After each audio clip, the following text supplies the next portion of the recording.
Today, we're going to do something a little different. We're taking a look at a single tragic news report, and we're going to use it to understand something much bigger: how to find some real clarity in those first, often confusing moments of a breaking story.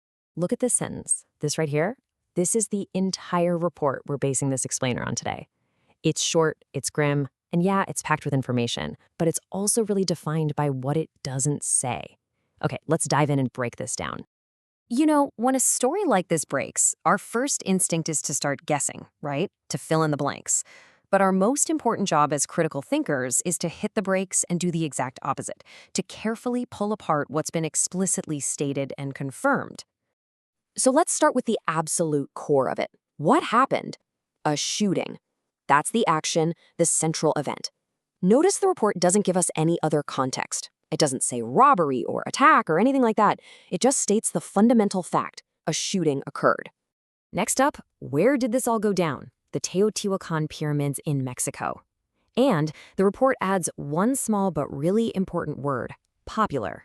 Now, that detail confirms it's a major tourist destination, which helps us understand the context of who was likely there. So how do we know any of this is reliable? Well, the report uses that crucial phrase, officials confirmed. That tells us the information is coming from a credible, authoritative source. It's not just a rumor or speculation from the internet. It's been verified. Okay, beyond the what and the where, the report gives us the tragic consequences. And this is the concrete human cost of the event, laid out in just a couple of stark numbers. 1. One person was killed. The report specifies their nationality as Canadian. We don't have any other details, but that single confirmed number represents a profound and absolutely devastating loss.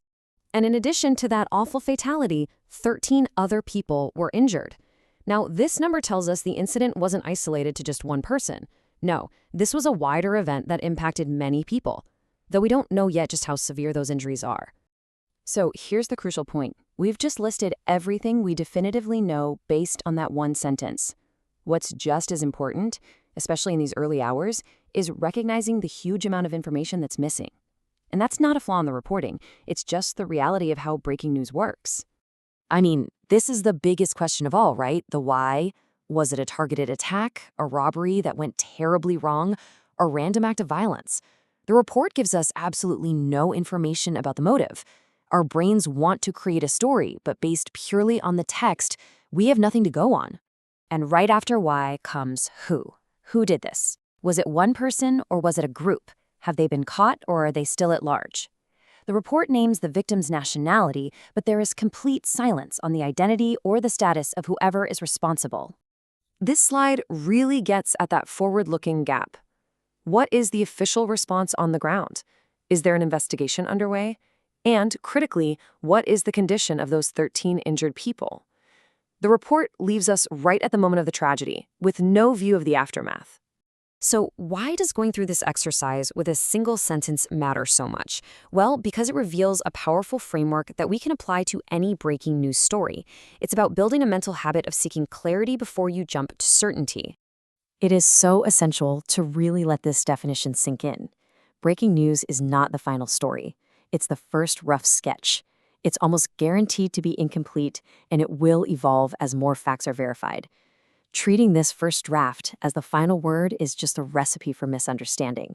So here it is, the simple 3-step takeaway. First, do exactly what we just did. Isolate the confirmed facts, the who, what, and where. Second, look for the source. Is it officials, an eyewitness, an anonymous tip? That context is key. And third, consciously list the missing pieces: the why, the how, the what's next. This step actively prevents you from jumping to conclusions. And this all leads to a final provocative thought. The modern news cycle demands speed. It wants instant answers and complete stories right now.